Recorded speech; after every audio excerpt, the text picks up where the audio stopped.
वो इलाज जिसके हवाले से ये बात पूरी दुनिया में राइज है कि जंग भी हो, इलाज नहीं रुकना चाहिए।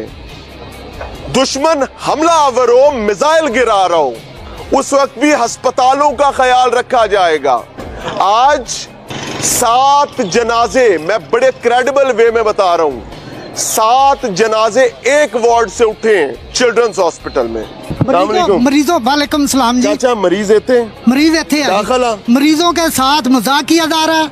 मजाक यह किया जा रहा है कि आपको इंडिया भेज दें, हमने कौन सा एटम बम मार दिया। अभी टमाटर नहीं देंगे और अब नया पैंतरा फेंक दिया। बुज़दिलाना इक़दाम की इंतहा कर दी। भारतीय हुकूमत ने अपनी फार्मा कंपनीज को हिदायत कर दी है कि जान बचाने वाली दवाओं का खाम माल पाकिस्तान को ना फराहम किया। अहम मुद्दा ये है कि कराची समेत सन भर में जान बचाने वाली अद्वियात की शदीद किल्लत पैदा हो गई। मार्केट में जो इतनी इम्पोर्टेंट अद्वियात है वो नहीं है। इंडिया को दुनिया की फार्मेसी कहा जाता है। तकरीबन 162 से जायद अद्वियात थी, जिसमें जान बचाने वाली अद्वियात भी थी, एसेंशियल ड्रग्स भी थी और उसमें वैक्सीन्स भी। घर में डायबिटीज के मरीज हैं। Even being a chairman of Pakistan pharmaceutical association, for me it gets difficult to procure an insulin और ये बाकी कैंसर ड्रग्स का मसला ये इंपोर्ट होती है। उधर रावलपिंडी में जान बचाने वाली अद्वियात इस वक्त मार्केट में नापैद हो चुकी हैं। वो अद्वियात जो कि जान बचाने में मुआविन साबित हो सकती हैं, वो यहाँ बन ही नहीं पा रही, जिसकी वजह से ये शॉर्टेज हो रही है। भारत की तरफ से पाकिस्तान की तमाम इंपोर्ट्स पर बैन लगा दिया गया है। पाकिस्तान की वो इंपोर्ट्स जो डायरेक्ट भारत और पाकिस्तान के बीच थी, पाकिस्तान से वो इंपोर्ट्स जो थर्ड कंट्री या वाया एंड अदर कंट्री की जाती थी, उन पर भी बैन लगा दिया। दोस्तों, दुश्मन को मारने के लिए आजकल सिर्फ एक बम की जरूरत नहीं होती है, गोला बारूद की जरूरत नहीं होती है। बहुत से ऐसे हथियार है जिससे उसको मारा जा सकता है।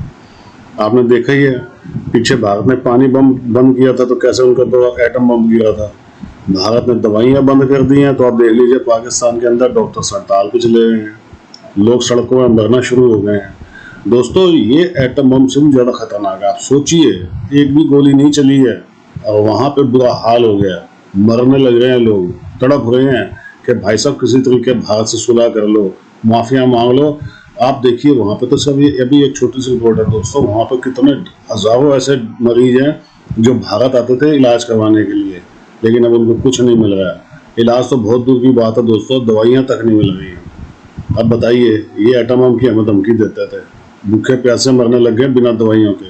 कोई जरूरत है मैं एटम बम मांगने की? कमेंट्स कीजिए, वीडियो को लाइक और चैनल सब्सक्राइब जरूर कीजिएगा। वो इलाज जिसके हवाले से ये बात पूरी दुनिया में राइज है कि जंग भी हो, इलाज नहीं रुकना चाहिए। दुश्मन हमला आवर हो, मिसाइल गिरा रहा हो, उस वक्त भी अस्पतालों का ख्याल रखा जाएगा। आज एक के बाद दूसरा, तीसरा, चौथा, पांचवा, 7वां दिन गुजर रहा है, ये अस्पताल वीरान पड़े, कहते हैं इमरजेंसी चलती है। 7 जनाजे, मैं बड़े क्रेडिबल वे में बता रहा हूं, 7 जनाजे एक वार्ड से उठे हैं चिल्ड्रंस हॉस्पिटल में। मुद्दा यह है कि कराची समेत सन भर में जान बचाने वाली अद्वियात की शदीद किल्लत पैदा हो गई है। गुर्दों के अमराज, हेपेटाइटिस ए, रुबेला, हसरा और इस तरह की दीगर जो बीमारी और वैक्सीन है वो नापैद हो चुकी हैं। और इसकी वजूहात क्या हैं, क्यों ये अद्वियात जो है वो कम हो गई हैं या नापैद हो चुकी हैं, कि जो जान बचाने वाली हैं, जो ज़रूरी अद्वियात हैं, हम वो भी पूरी नहीं कर पा रहे हैं। बिल्कुल, टेटनस इम्यूनोग्लोबिन टेटनस के इन्फेक्शन रोकने के लिए इस्तेमाल किया जाता है। बर वक्त वैक्सीनेशन ना होने से तशन्नुज 30 से 40% केस में मौत का सबब भी बनता है। मरीजों वालेकुम सलाम जी। चाचा मरीज थे दाखिला, मरीजों के साथ मजाक किया जा रहा है। मजाक यह किया जा रहा है कि आपको इंडिया भेज दें, हमने कौन सा एटम बम मार दिया। मरीज ने कहा कि जनाब मेरे वो लिया कमर से सैंपल लिया है तो मुझे दर्द हो रही है। वो कह रहा है कि हमने कौन सा एटम बम मार दिया है। ये डॉक्टर के अल्फाज हैं। मेरी बेटी को 22 दिन हो गए, मैंने कोई हॉस्पिटल नहीं छोड़ा। बेटी का लीवर तिल्ली बड़ी है, पेट से अब ना वेन्स नजर आनी शुरू हो गई हैं। जिधर जाते हैं यहाँ डॉक्टर इलाज नहीं कर रहे। अभी मैं रिसेप्शन पे आया हूँ कॉल करके, तो उन्होंने बोला जी आप आ जाएं, आपका इलाज होगा। मैं रिसेप्शन पे, उन्होंने बोला जी आप उधर चले जाएं। उधर गया तो डॉक्टर कह रहे हैं हमने तो काम ही नहीं करना, आप चले जाएं। मैंने कहा बच्ची मरने वाली है और उसका देख लें, तो कह रहे बच्ची किसकी, आपकी, हमारी थोड़ी है यार। तो फिर इन हॉस्पिटलों का कोई फायदा तो नहीं है ना, कहने का मकसद है। जब वो वहाँ इतनी जलील होगी, तंग होगी इंसान की, तो मरेगी फिर। तो फिर इनका फायदा कोई नहीं है। बस अब हम तभी भाई आते हैं, उसका मोटरसाइकिल भी चोरी हो गए। 3 दिनों का रोज आते हैं, मरीज नहीं देखते, मरीज को ऑपरेशन हो रहा था, मरीज नहीं देख रहा। अभी मोटरसाइकिल भी किसने चोरी करके ले गए, पर्ची भी हमारे पास मरीज दिखाया नहीं गया और मोटरसाइकिल भी गवा गए। तो भाई डॉक्टर कहते हैं हम एहतजाज पे हैं, वो कहते हैं कि आपके लिए लड़ रहे हैं, मरीजों के लिए, हमारे मरीज मार के मरीजों के लिए हमारे साथ के लड़े पैसे वास्ते हम तिमार लगे हैं। क्या हाल है? किन्हों लब रहे हो? डॉक्टर्स को लब रहे हैं, डॉक्टर के बंद करके। डॉक्टर गधे के सर से सींग की तरह गायब हो गए। कभी देखें गधे के सर पे सींग?